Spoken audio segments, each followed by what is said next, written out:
자, 오늘 8장 들어갈게요. 8장 1절부터 일곱째 인을 떼실 때 하늘이 반 시간쯤 고요하더니 내가 보매 하나님 앞에 7 천사가 서 있어 7 나팔을 받았더라. 또 다른 천사가 와서 제단 곁에 서서 금 항로를 가지고 많은 향을 받았으니 이는 모든 성도의 기도와 하여 보좌 앞 금제단에 드리고자 합니다. 향연이 성도의 기도와 함께 천사의 손으로부터 하나님 앞으로 올라가는지라.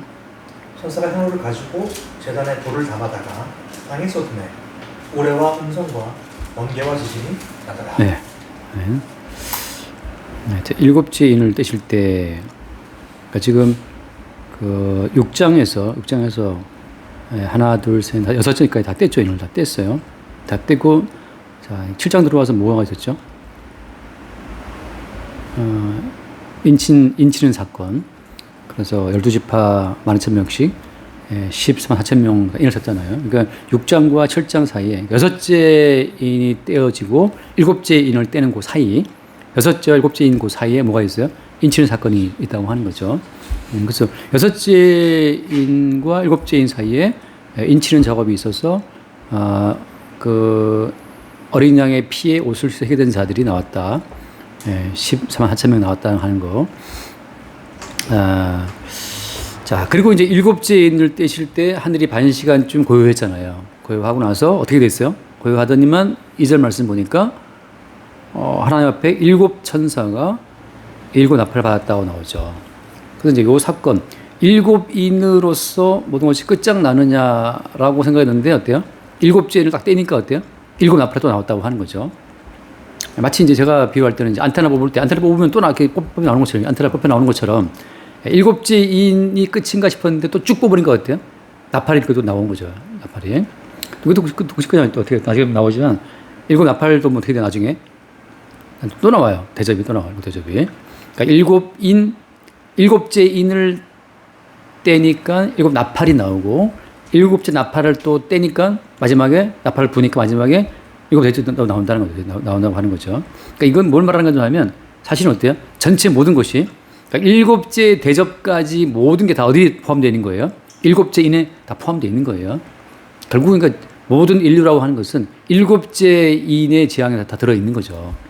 그래서 이걸 어떤 분들은 또 이제 좀 제가 보기에 이제 오해하는 분들이 많이 있는데, 그러니까 시간 순으로 보면 또 오해하는 분들이고, 그 다음에 7째 인 재앙 자체가 이것이 사실 7 나팔 재앙의 반복이다 이렇게 말하는 분도 있더라고요. 근데 그거 그렇지 않아요. 그렇지 않고 7째 인을 떼었을 때 7째 인에 포함된 또 다른 재앙이 나온다고 하는 거죠. 그러면 왜 이렇게 구분을 두느냐 하는 거, 그걸 잠깐 볼게요. 먼저 이제 6째 인을 떼고 나서 뭐가 있었어요? 14만 4천 명이 있었는데 그 작업이 보여주는 그림이 어떤 그림이에요? 6째 인을 뗐을 때 하나님 백성들에게 이스라엘 각 지파대로 인친다라고 하는 거. 그래서 이제 어린 양의 피에 씻어 회개된다 나온다고 하는 거. 요 14만 4천 명 인치는 작업이 있은 그 다음에 7째 인이 떼어지고 7 나팔이 나온단 말이에요. 제가 나오잖아요. 재앙이 이어지는 거예요. 그러니까 본격적인 재앙에 들어가기 전에 먼저 뭐가 있어요?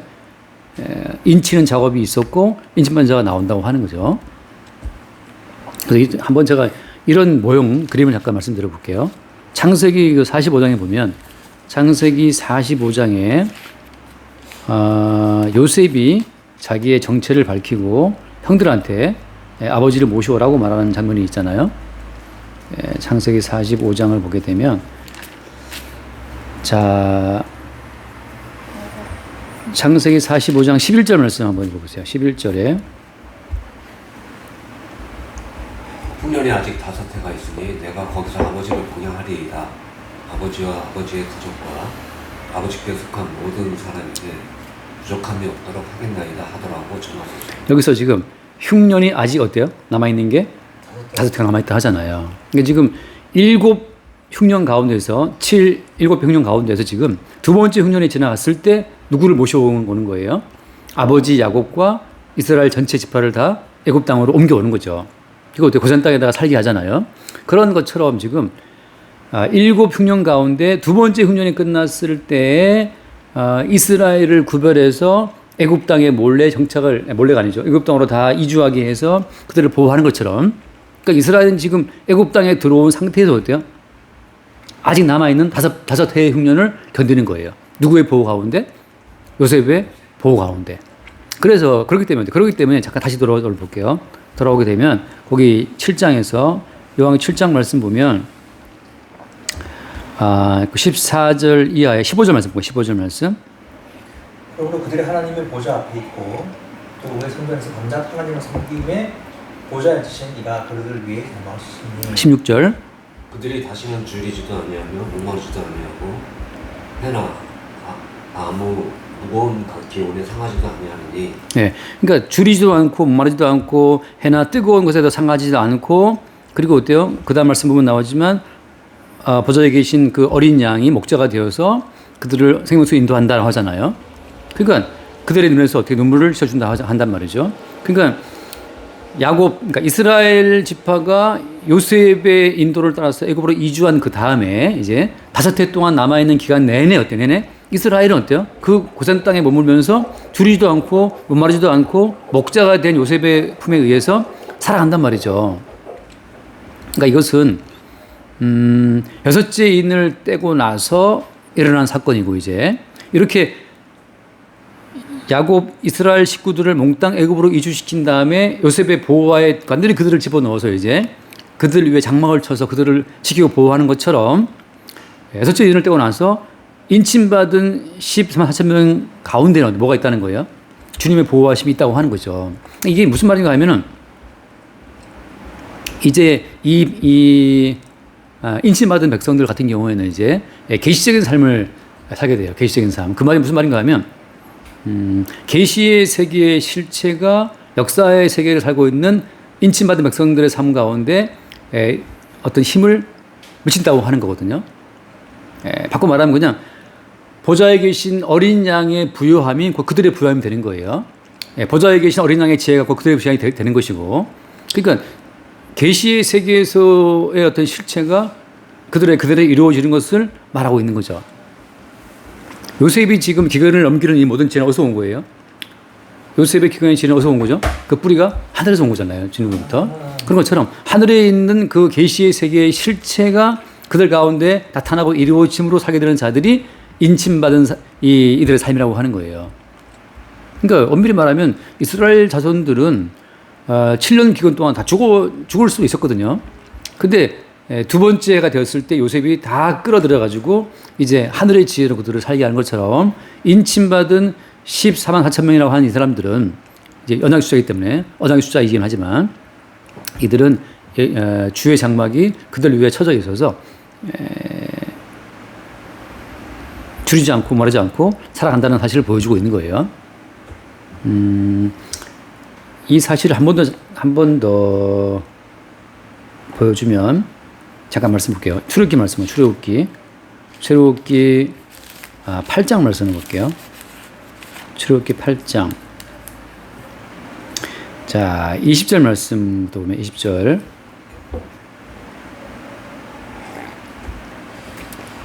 여호와께서 모세에게 이르시되 아침 일찍 일어나 바로 앞에 서라. 그래서 이제 하시면 21절 말씀. 네가 만일 내 백성을 버리지 아니하면 내가 너와 내 신하와 내 백성과 내 집들의 파리떼를 보내리니 애국 사람의 집집에 파리떼가 가득할 것이며 그들이 사는 땅에도 그러하니라. 그 다음 22절. 그날에 나는 내 백성이 거주하는 이 고센 땅을 구별하여 그곳에는 파리가 없게 하리니 이로 말미암아 이 땅에서 내가 여호와인 줄을 내가 알게 하리라. 자, 이 네 번째 재앙, 이게 파리 재앙인데 이 파리 재앙부터는 어때요? 이스라엘 백성들이 거주하는 고센 땅과 구별이 이루어져서 이스라엘이 거주하는 그 땅에서는 어때? 주의 장막에 쳐져 있기 때문에 그 땅은 이제 파리 재앙으로부터 보호받는 거예요. 그러니까 네 번째 재앙부터는 이스라엘 백성들은 이 저주가 임하지 않아요. 앞에 있었던 나일강물이 피가 되고 뭐 깨구리가 올라오고 뭐 티끌이 이가 되어 있었던 요 재앙까지는 모두 다 겪었지만 대체 재앙부터는 이스라엘이 보호된 것처럼 마찬가지예요. 지금 이스라엘 백성들이 야곱 식구가 가나안 땅에 있을 때는 어때요? 7년 기근 가운데 뭐는 겪었어요? 그들은 그렇죠. 7년 기근 가운데 얼마나 겪었어요? 얼마나 그들이 가나안 땅에서 2년 동안 겪었잖아요. 내려와서 이제 앞으로 아까 요셉이 말했던 것처럼 앞으로 얼마나 남았다 기근이? 방금 말했잖아요. 요셉이 말할 때 뭐라고 했어요? 아까 전에 요셉이 형들한테 아직 기근이 몇 년 남았다, 몇 년 동안 남았다? 5년? 몇 년 남았다 방금? 5년. 예. 그러니까 야곱 식구들은 가나안 땅에서 그 기근을 2년을 겪었단 말이죠. 겪었던 것처럼 지금 이 이스라엘 백성들은 이 애굽 땅에서는 지금 세제장까지는 같이 경험한 거예요. 지금 재앙을 당한 거예요. 세제장부터 이제 이들은 통과된 거고 마찬가지죠. 아까 애굽 이주의 이스라엘 백성들은 2년 동안 겪었지만 이제 남은 4세 동안은 기근을 피해 살았던 거죠. 요셉의 보호하에서. 그런 것처럼 지금 하나님께서는 모두가 다 겪는 어떤 그 환란 고통을 하시지만 넷째 재앙부터는 이스라엘 백성들은 구별해서 그 땅에는 재앙이 없다 한 것처럼 똑같죠. 야곱의 식구들 이제부터 남은 5년 동안의 기근의 피해는 너희들은 없다 이렇게 한 것처럼 모두가 다 겪는 환란 고통이 있고 일정한 때가 되면 어때요? 주님이 주의 택하신 백성에게는 이러한 재앙이 없도록 주님께서 따로 구별해서 보호한다는 것을 보여주고 있는 거예요. 그래서 나오는 말씀이 뭐냐? 그 뒤에 말씀 23절 말씀 23절 출애굽기.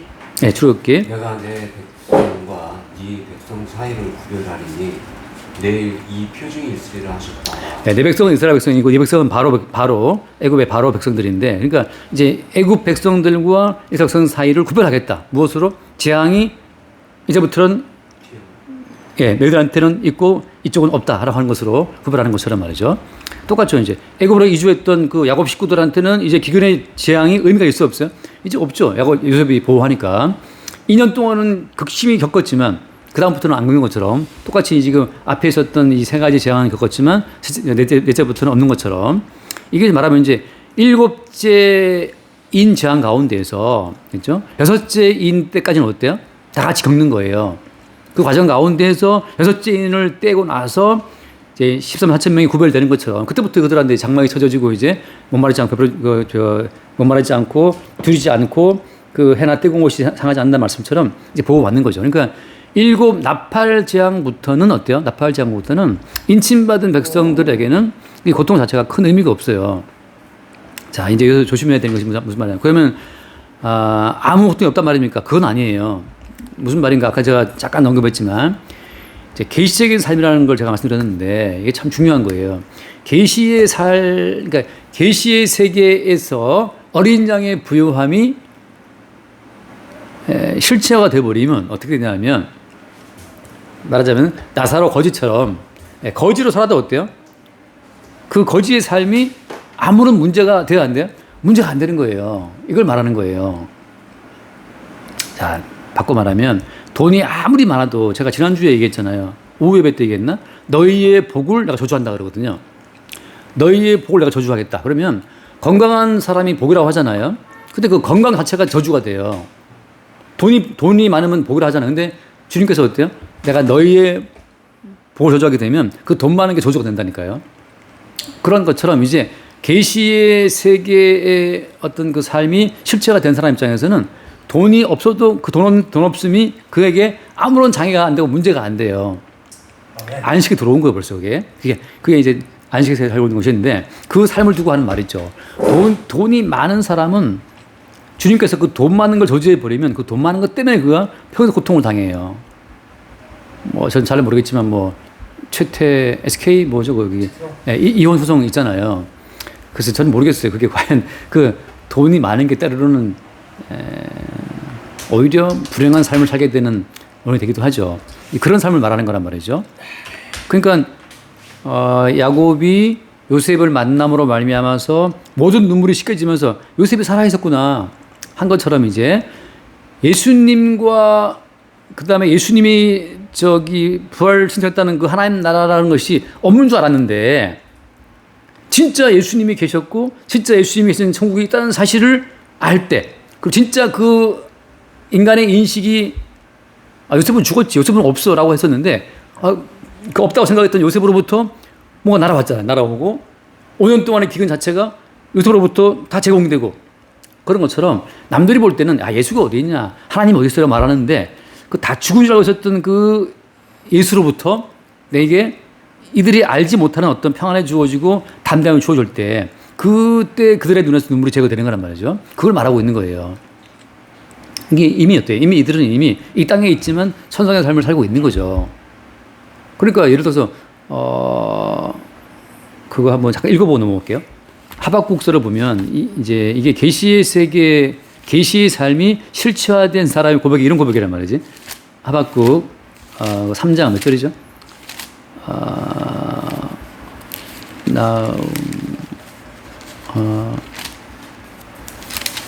한번 읽어보세요. 3장 노아가 나무 잎이 마르고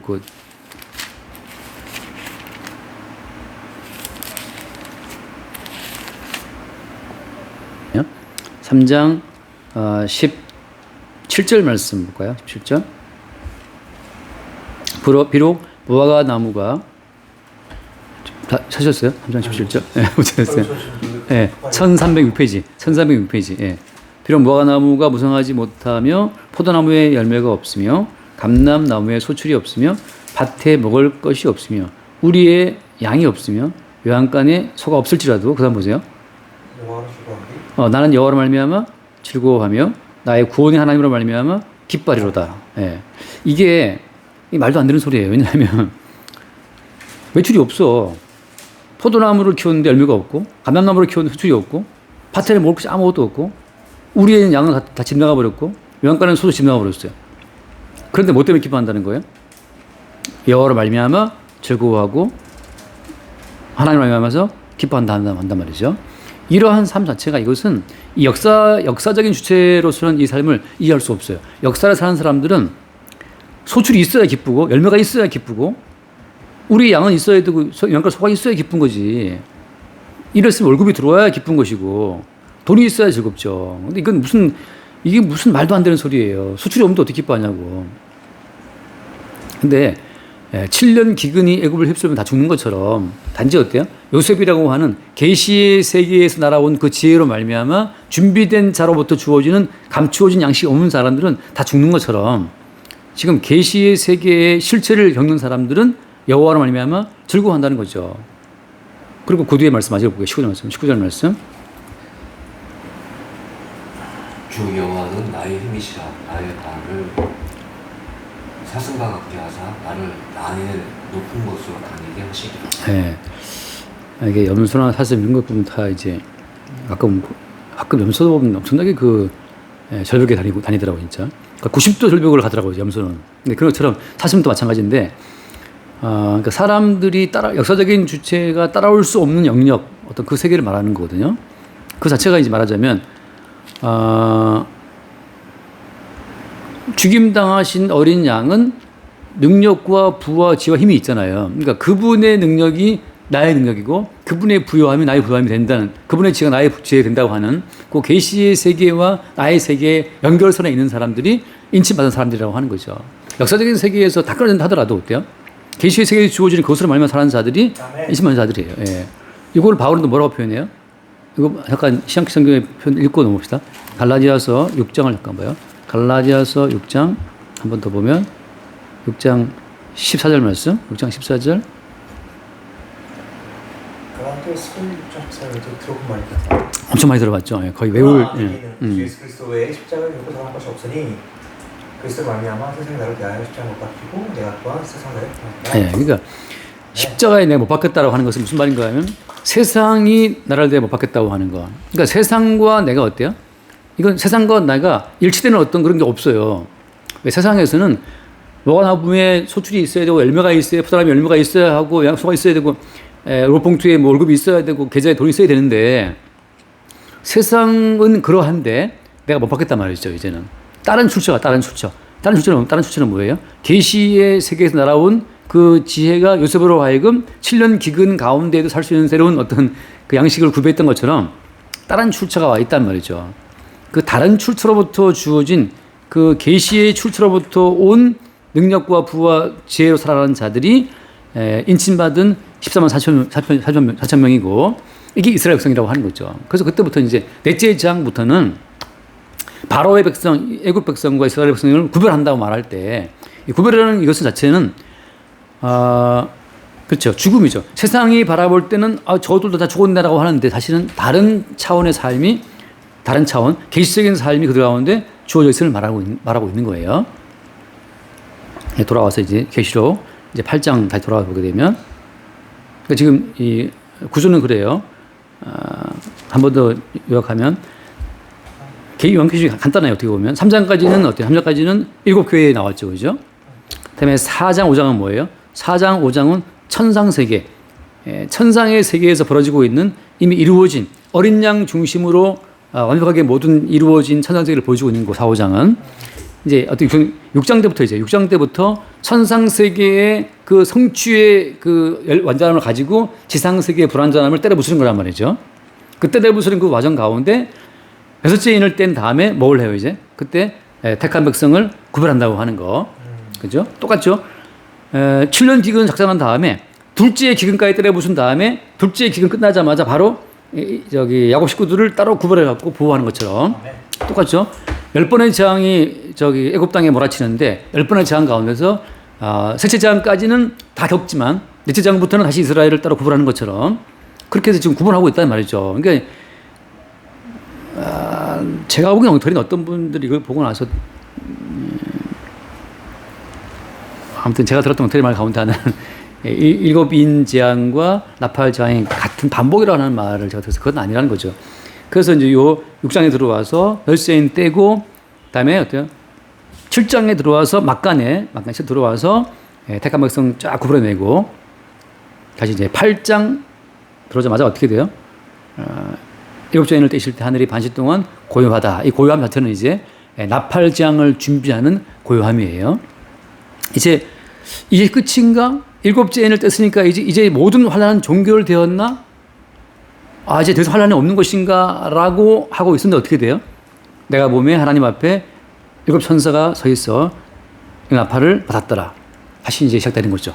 새로운 차원에 또 시작되는 거예요. 그러니까 말하자면 이런 거예요. 비유하자면 이제 요셉의 아버지랑 분들 다 이주했잖아요. 애굽으로. 그리고 이제 바로도 막 기뻐하면서 이제 왔구나 하고 이제 고생 땅을 줘라 하고 이제 막 잠깐 동안 어때요? 애굽의 축제 분위기예요. 왜 총리 실권자의 가족이 다 왔기 때문에 전체 애굽 가운데 이제 축제 분위기죠. 그러면 이제 이 어떤 아름다운 축제 분위기이기 때문에 이제 기근은 이제 끝난 것인가 싶은데 어때요? 이건 걸 아닌 거죠. 아직도 어때요? 남은 기간이 몇 년 남았어요? 5년 더 한다. 그런 것처럼 이 반시동 고요하다고 하는 것은 이제 그 환란 핍박 가운데 재앙 가운데서 잠깐 이 13, 4천 명을 택했다고 하는 택함 받은 백성으로 말미암아 잠시 하늘이 고요한 거예요. 택함 받은 백성이 돌아와서 탕자가 돌아와서 잔치하고 기뻐하는 그 시간만큼 하늘이 고요한 거죠. 땅에 대한 모든 재앙이 내리지 않고 잠깐 고요한 겁니다. 그래서 그거 한번 읽고 넘어올게요. 그 7장 1절 말씀. 7장 1절에 7장 1절.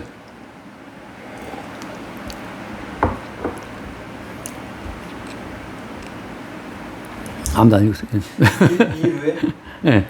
내가 대천사가 땅을 내 모퉁이에 선 것을 보니 땅의 사방의 바람을 붙잡아 바람으로 하여금 땅이나 바다에나 독성함을 불지 못하게 하더라. 왜 부풀게 했어요? 왜 바람을 못하게 잡고 있었어요? 14만 4천에 인치기 위해서. 예. 인을 그렇죠. 그들을 찾기 위해서. 자, 둘째 기근 과정 가운데에서 어때요? 요셉의 식구들을 애굽으로 끌어내리기 위해서 어때요? 잠깐 그 모든 기근의 고통이 잠깐 스톱된 거예요. 그런 것처럼 자, 그런 땅의 바람을 못 불게 천사들이 바람을 붙잡고 있는 그 시간 자체가 어때요? 하늘이 반 시간쯤 고요했다라는 고요함의 시간인 거죠. 그러니까 이 지상 가운데에서 뭔가 잠깐 어떤 편하다? 이건 택한 백성들을 또 불러 모으는 하나의 과정일 수도 있어요. 자, 그래서 이제 2절 말씀 받고 이제 3절, 8장 3절. 일곱 나팔을 받았더라. 그러니까 일곱 나팔을 받자마자 어떤 일이 벌어지냐 하면은 3절에 또 다른 천사가 와서 제단 곁에 서서 금 향나를 가지고 많은 향을 받았으니 이는 모든 성도의 기도와 아파도 오자 금 제단에 드리고자 합니다. 네. 자, 일곱 나팔을 받았고 지금 아직 어때요? 그 나팔을 아직 불기 시작 안 했어요 지금. 6절 들어가야 이제 7절 들어가야 처음 천사 나팔을 분단 말이죠. 그래서 나팔을 부니까 비석과 음악이 떨어지고 그러는데 아직은 첫째 천사 나팔을 불기 전에 나팔을 받고 있을 때인데 그때 뭐가 또 벌어지냐면 어떤 일이 보이냐면 천사가 뭘 받았어요? 제단 곁에 서서 뭘 갖고 있어요? 금양로. 자, 이거 잘 읽어보세요. 첫 번째, 천사가 와서 어디 곁에 섰다? 제단 곁에, 제단. 이걸 뭘 말하는 거죠? 제단이라는 것은? 이 제단이라는 것은 이제 구약적인 용어이기 때문에 성막으로 보자면 뭘 말하는 거예요? 성막으로 보자면 번제단을 말해요. 번제단. 재물을 각다가 올려놓고 불태워 드리는 거. 번제단 자체는 재물을 불살라 바치는 제단이라는 말이죠. 그러니까 자, 번제단 곁에 서서 뭘 갖고 있었어요? 그냥 갖고서 뭘 받았다? 많은 향을 받았다라고 하는 거죠. 자, 그러면 지금 번제단 곁에 서서 그 금양 속에 뭘 채운 거예요? 향을 채운 거예요. 자, 그러면 이 천사가 번제단 곁에 서서 금양로에 채운 이 향이라는 것은 무슨 향을 말하는 걸까요? 어린 양의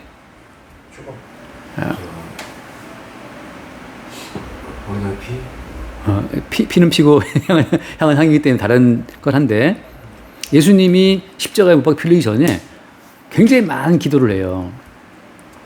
자, 대표적으로 어떤 기도가 있어요? 겟세마네 기도할 때 무슨 기도하죠? 내 뜻대로 마옵시고 아버지 원대로 기도하잖아요. 그러니까 예수님이 행했던 그 모든 기도가 다 이 번제단 곁에 선 이 천사의 향로 가운데 담기는 거예요. 근데 예수님께서 겟세마네 기도한 것이 아니고 예수님의 가장 유명한 기도는 이거예요. 요한복음 17장을 잠깐 볼게요. 요한복음 17장을 잠깐 보면 겟세마네 기도는 물론 가장 유명하죠. 근데 요한복음 17장에 보게 되면 예수님 또 기도하시는데 한번 1절 말씀 볼게요. 1절에 요한복음 17장 1절 예수께서 이 말씀을 하시고 눈으로 하늘을 올려 이르시되 아버지여 때가 이르렀사오니 아들을 영화롭게 하사 아들로 아버지를 영화롭게 하게 하옵소서. 자, 이게 이제 뭐예요? 예수님께서 하늘으로 기도하신 내용인데 최후의 만찬 끝나고 나서 예수님이 행하신 이 기도의 내용이 17장 1절부터 해서 쫙 이어져요. 눈으로만 훑어보세요. 그냥 눈으로 쭉 계속 기도, 다 기도예요. 전부 다. 한 장 전체가 다 기도예요. 다 기도로 쭉 이어지고 나서 26절까지 내가 아버지의 이름을 그들에게 알게 하였고 또 알게 하려니 나를 사랑하신 사랑이 그들 안에 있고 나도 그들 안에 있게 하려 함이다. 여기까지가 17장 전체가 다 기도란 말이죠. 요 기도하고 나서 예수님께서 어디로 가요? 감람산으로 올라가시는 거예요. 올라가셔서 겟세마네 또 기도하시고 잡힌단 말이죠. 그러니까 예수님이 행하신 요 흔히 말하는 이 17장의 기도를 이렇게 보통 말을 해요. 대제사장 기도라고. 대제사장 기도라는 이 표현을 써요. 신학자들이 많이 붙인 별칭이에요. 요한복음 10장 기도를 뭐라고 한다? 대제사장의 기도를 한단 말이죠. 이것은 전체가 다 한 장 전체가 다 기도인 경우는 별로 없어요. 근데 예수님이 십자가 지시 전날 밤에 그날 밤에 이 기도를 쫙 하신단 말이죠. 그러니까 예수님 이외에도 틈날 때도 예수님 기도하셨는데 바꿔 말하면 번제단 이외 말하면 십자가에 자기의 몸을 바쳐서 희생제물을 자기를 드리기까지 예수님이 행했던 그 수없이 많은 기도들이 다 어디에요? 다 이 향로 가운데 담기는 거예요. 자, 중요한 건 이겁니다. 그 뒤에 돌아와서 8장 5절 말씀, 8장 5절 보면 8장 4절 향년이 성도의 기도와 함께 어디로 올라가요? 천사의 손으로부터 올라간다 돼 있잖아요. 자, 이 향년은 무슨 향년이에요? 그러니까 이 향의 연기인데 이건 어디서 받은 거예요? 어디서 담은 거예요? 앞에 있는 말처럼 금양료를 가지고 많은 양을 받았으니라고 하는 것처럼 이게 뭘 말하는 거예요? 제가 지금까지 들은 설명으로 예수 그리스도의 기도죠. 이 향년이 뭐와 함께? 성도의 기도와 함께 어디로 올라가요? 하나님 앞으로 올라간다고 하는 거죠. 바꿔 말하면 성도의 기도라고 하는 것은 단독으로 올라가는 것이 아니고 뭐와 함께 올라가는 거예요? 향년은 뭘 말하는 거예요? 예수 그리스도의 기도를 말하는 거예요. 예수 그리스도의 기도의 향과 함께 성도의 기도가 합해서 올라가는 거지 성도의 기도가 단독으로 가는 것이 아니란 말이죠. 그래서 그 앞에도 나오지만 천사가 제단 끝에 서서 금양로를 가지고 많은 향을 받았으니 이는 모든 성도의 기도와 합하여 보좌 금제단에 드리고자 함이라. 그러니까 이 십자가에서 주께서 이루시는 그 모든 그 기도와 더불어서 어때요? 성도의 기도는 함께 합해지는 거란 말이죠. 자, 이게 제일 중요한 결론이에요. 오늘 결론일 수도 있겠는데, 모든 성도의 기도는 반드시 번제단에서 주께 드렸던 예수 그리스도의 기도와 합해져야만 드려지는 거예요. 이 말은 무슨 말인가 하면 이제는 자, 구약의 성막의 그림을 그려보세요. 일단 그냥 큰 바깥에 그 울타리가 있지만 성막에 문 들어가면 제일 처음 나오는 게 뭐예요? 제일 처음 보이는 것이 아니 제일 처음 나오는 것은 번제단. 노단. 번제단이 있고 번제단 같은 재물을 태워야 된단 말이죠. 번제단 그 다음에 뭐가 나가면 물두멍이 있어요. 물두멍. 그래서 손을 씻고 그 다음에 어디로 가요? 이제 성소로 들어가서 그 속에 뭐가 있냐면 떡상이 있고 밝히는 거 뭐죠? 솥대가 있고 그 앞에 뭐가 있냐면 향단이 있어요. 향단에서 향을 피운단 말이죠. 향단을 피우고 그 지성소 규정을 걷고 들어가면 안에 또 뭐가 있어? 안에 들어가면 언약궤가 있어요. 언약궤가. 그러니까 향단에서 계속 향을 피워서 그 언약궤가 있는 지성소 속으로 향이 꽉 차게 한단 말이죠.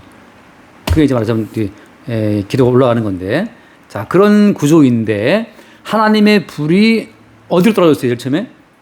지성소 위에. 지성소 떨어졌어요? 하나님의 불이? 뭐 위에 있는 뭐지? 휘자. 불 다 타게. 괜찮아요. 지성소 위. 언약궤? 시온자? 시온자. 하나님의 불이 떨어지는 장소는 잠깐 말씀 봐요. 레위기 9장. 시온자 아니구나. 레위기 9장 24절 말씀 볼게요. 24절 말씀. 24절. 제가 먼저 22절 볼게요. 레위기 9장 22절 23절 보면 모세와 아론이 현목에 들어갔다가 나와서 백성에게 축복하며 여호와의 영광이 온 백성에게 나타나며 그다음 봐요. 여호와 앞에서 나와 제단 위에 번제물과 기름을 사는지라. 백성이 보고 소리 지르며 자, 불은 여호와 앞에서 나왔지만 불이 떨어진 곳은 제단 위에 번제물이거든요. 다시 말해서 불이 떨어진 곳은 번제단 위에 떨어진 거예요. 불의 출처는 아까 말한 그 지성소 여호와 앞에서 나온 불이기 때문에 사실 이 불이 그 언약궤에서 나온 불인지 여기서 온 불인지는 정확치 않아요. 근데 엘리야 때를 볼 것 같으면 어때요? 불이 어디서 떨어져요? 엘리야가 갈멜산에서 사백 50도를 싸울 때 하늘에서 불이 온단 말이죠. 그런 것처럼 여호와 앞에서 나온 그 불 자체가 어디 떨어졌더라도 제단에 떨어져. 이 제단에 떨어진 여호와의 불 자체를 갖고 어떻게 되는 거예요? 이 불을 가지고 어때요? 이 불을 가지고 향로에 담아서 향을 피우는 거예요. 그러니까 번제단에 떨어진 그 불과 같은 불로 향을 피울 때만 주께서 받는단 말이죠. 그다음에 말씀 봐요. 10장 1절에. 근데 이제 사건이 벌어지죠. 10장 1절에 아론의 아들 나답과 아비후가 각기 향로를 가져다가 여호와께서 명령하시지 아니하신 다른 불을 담아 여호와 앞에 분향하였더니 불이 여호와 앞에서 나와 그들을 삼키며 그들이 여호와 앞에서 죽은지라. 자, 아론 나답과 아비가 뭐 했어요? 분향했죠. 여호와 앞에 분향. 향을 태웠단 말이죠. 그러니까 아까 말한 그 번제단을 지나서 물두멍을 지나서 그다음에 촛대 킨 그 성소에 들어가서 떡상 앞에서 떡을 먹고 그 부향단에서 이제 향을 피우는데, 근데 무슨 불로 향을 피웠어요? 다른 불. 다시 말하면 여호와께서 나왔던 그 불, 제단 위에 번제물을 태웠던 그 불이 아니고 다른 불을 담아서 분향했다고 하는 거죠. 그래서 결과는 불이 또 옆에 나와서 그들을 삼켜서 태워 주겠다고 하는 거예요. 그러니까 무슨 말인가 하면 번제단에 떨어진 그 불을 가지고 분향을 해야 되는데, 나답과 아비가 술 취해가지고 뒤에 나오면 술 먹었거든요, 애들이. 술 먹고 술김에 지금 다른 불로 향을 태우다가 죽었단 말이죠. 그러니까 지금 핵심은 뭐냐 하면 번제단에 떨어진 그 불을 가지고 분향을 해야 한다는 건데, 그 말이 무슨 의미에서 신학적으로 말하면? 무슨 의미에서 신학적으로 말하게 되면, 자, 번제단이라는 것은 뭘 말해요? 예수의 십자가의 죽으심 말하는 거잖아요. 십자가의 죽으심 말하는 건데, 바꿔 말해서 살기 위해 하는 모든 기도는 다른 불이에요. 십자가에 죽임 당하신 예수님과 함께 그 죽음의 불을 가지고 예수를 불태워 죽인 그 죽음의 불을 갖고 분향하는 것만이 하나님께 드려지는 향이 되는 거고, 내가 살기 위해서 드리는 모든 불은 다른 불이라고 하는 거죠. 그러니까 살기 위해 하는 모든 기도는 어때요? 지금 다른 불을 담아 드리는 거예요. 살기 위해서 하는 그 모든 기도는 그래서 애굽의 기도고, 그 바로 백성들의 기도고, 그는 누굽니까? 엘리야 시대 때 바알과 아세라의 기도라고 하는 거죠. 우상 숭배 기도. 살기 위해서 하는 기도는 절에 가도 살기 위해서 기도하고 무당들도 살기 위해서 다 기도해요. 유일하게 예수님은 아까 말한 대제사장 기도 있잖아요. 유일하게 예수님께서는 어떤 향을 드렸어요? 나의 원대로 마옵시고 아버지의 원대로 되게 뭘 말하는 거 십자가에 자기가 죽기를 바라는 기도를 드린 거라는 말이죠. 그러니까 이 번제단 곁에서 받았던 이 향이라는 것은 뭐냐 하면 아버지의 뜻을 위해서 내 목숨을 드리겠다는 것이 그것이 지금 천사가 와서 제단 곁에 받았던 그 금양로 속에 꽉 채웠던 많은 향이라고 하는 거예요. 똑같이 그러니까 우리도 똑같이 바울이 어떤 향을 드려요? 한번 얼른 읽고 넘어갈게요. 빌립보서 1장. 빌립보서인가 골로새인가 잠깐 헷갈리네. 네, 빌립보서 1장 20절 말씀. 1장 20절. 나의 간절한 기도와 소망을 따라 아무 일에든지 부끄러워하지 아니하고 지금도 전과 같이 오늘 당장하여 살든지 죽든지 내 몸에서 그리스도가 존귀하게 되게 이런 내게 사는 것이 그리스도는 죽는 것도 유익하다. 다시. 자, 살든지 죽든지 내 몸에서 그리스도가 존귀하게 되게 하려 하나니 하잖아요. 이게 바로 뭐냐면 예수님께서 드리신 기도예요. 번제단에서 천사가 받았던 그 많은 향이라는 것은 뭐냐면 예수님이 번제단에 자기를 드리기까지 했었던 수없이 많은 기도들이 있잖아요. 내 뜻대로 마옵시고 아버지의 원대로. 아까 요한복음 10장 나오는 쭉 많은 기도 있죠. 대제사장의 기도. 이 잔을 내게서 옮기시옵소서. 그러나 내 원대로 마옵시고 했던 것처럼 번제단에 자기의 목숨을 드리기까지 예수가 하였던 그 무수히 많은 기도, 아버지 뜻이 이루어지기를 했던 그 많은 기도가 천사가 담았던 금양로의 많은 향이라고 하는 건데 그 향과 함께 뭐가 담기는 거예요? 성도의 기도가 담기는데 그 성도의 기도라는 것은 어떤 기도였다? 똑같이? 예수님과 똑같이 사나 죽으나 내 목숨이 주님 뜻대로 사용되기를 바라는 기도를 할 때 그 기도가 예수님의 그 기도와 담겨 있는 그 아까 말했던 향로에 담긴 향과 함께 드려지는 기도라고 하는 거죠. 바울이 말하던 기도. 사나 죽으나 내 몸에서 그래서 존귀케 되기를 바라는 기도. 또 어떻게 죽는 것도 유익하다는 그런 기도. 그 모든 기도가 똑같이 금향로에 담겨진 이 많은 향과 더불어서 올라가는 기도라고 하는 거예요. 자, 그러면 이제 이거 말고 마칠게요. 그러면 이제 5절 말씀 봐요. 5절 말씀. 5절에 8장 5절이죠. 예, 8장 5절. 천사가 향로를 가지고 제단에 불을 담았다가 땅에 쏟으매 우레와 음성과 번개와 지진이 났다. 자, 천사가 향로 속에 지금 뭐가 담겨 있어요? 향로 속에 들어있는 것은 번제단에 죽기까지 자기의 목숨을 바치게 달라고 했었던 예수님의 그 모든 기도, 또 예수와 함께 어때요? 사나 죽으나 내 몸에서 그래서 존귀하게 되길 바랐던 그런 사도들의 모든 기도, 모든 성도들의 기도들이 다 담겨 있는 향로가 제단의 불과 함께 어떻게 땅에 쏟아지니까 어때? 쏟아지니까 우레와 음성과 번개와 지진이 난단 말이죠. 이게 무슨 말이에요? 하나님 앞에서는 예수님처럼 사나 죽으나 뜻대로 죽기를 바란다는 그 기도, 자기 목숨을 주의 처벌에 맡기는 기도만이 하나님께 드려지는 건데, 그러니까 천상의 세계에서는 나는 없잖아요. 주만 있는데, 어때 땅의 세계에서는 땅의 세계는 다 살겠다 그러니까 그 살아겠다는 땅의 세계를 향해서 주의 진노가 떨어지는 거예요. 왜냐하면 하나님이 애초에 내리신 심판이 있죠, 그죠? 정령 죽으리라. 그 정령 죽으리라 그 애초의 심판 그대로 죽어야 되는데 다 얘네가 살기를 바라고 있으니까. 그러니까 어때요? 죽기를 바랬던 예수님과 그의 모든 인치받은 백성들의 그 모든 기도가 주의 뜻이 이루어진 거기 때문에 그 뜻 자체가 땅을 향해 쏟아지게 되면 땅에 대한 심판으로 시행되는 거란 말이죠. 그래서 땅에 대한 심판으로 시행되기 때문에 이제 그때부터 어때요? 7 나팔을 가진 7 천사가 나팔 불기를 준비했다. 나팔을 어떻게 부니까 어떻게 돼요? 피 섞인 우박이 땅에 떨어져 가지고서 불이 나와서 4분의 1을 3분의 1인가? 3분의 1 다 태웠다. 또 나온단 말이죠. 이렇게. 그러니까 살기를 바라는 자들의 세계 위에 떨어지는 이미 죽음으로 들어갔던 그 예수님과 그의 백성들의 그 모든 기도 응답 그대로 이 땅을 향해서는 주의 심판에 떨어진다는 그것 자체가 7 나팔 재앙이라고 하는 거예요. 이미 자기의 목숨을 사나 죽으나 주의 것으로 드렸던 성도로부터 뜻이 이루어진 그 뜻이 지상에 떨어질 때에는 살기를 바라는 세상을 향한 재앙으로 떨어진다고 하는 거죠. 여기까지 합시다. 또 시간이 많이 갔어. 주님 감사합니다. 오늘 말씀을 통해 여섯째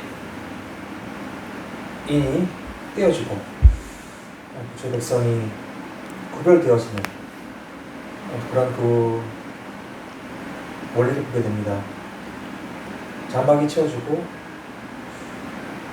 그리스도의 그 은총할 가운데 거하는 주의 백성들은 반드시 십자가를 통과할 수밖에 없음을 다시금 깨닫게 됩니다. 십자가의 죽음만이 하나님의 불을 피할 수 있는 유일한 길임을 다시금 보고 오직 주의 백성이 바라볼 수 있는 유일한 장소는 그리스도가 십자가 못 박히신 십자가일 뿐임을 다시금 깨닫습니다. 날마다 십자가에서 죽음을 고백했던 바울의 고백처럼 저의 심령 가운데 십자가에서의 죽음을 기꺼이 받아들일 수 있는 믿음을 더하여 주시옵소서. 아멘. 예수님을 아멘. 주님 감사합니다. 계시 속에서의 지혜를 통해서 성도는 그 계시를 통해서 주님 안에서 늘 항상 고요하고 평안함을 느끼게 됩니다. 이 땅의 모든 부유함과 권력과 탐함에 좌고우면하지 않는 그런 믿음을 주시었고 늘상 그리스도 안에서 늘상 주님을 따라 가는 그런 인생이 될 수 있도록 주님의 이름으로 기도드립니다. 아멘. 주님 감사합니다. 주님의 모든 언약대로 시행되는 진노의 심판 가운데에서 살기를 바라는 자들이 아니라 십자가에 자기를 바친 그리스도와 함께 오히려 죽기를 바라는 참된 성도의 기도가 성령으로 말미암아 우리 가운데 나타날 수 있도록 긍휼을 더하여 주옵소서. 주와 함께 죽을 때 또한 주와 함께 살 줄을 믿게 하여 주옵소서. 우리 주 예수님을 기도드립니다. 아멘.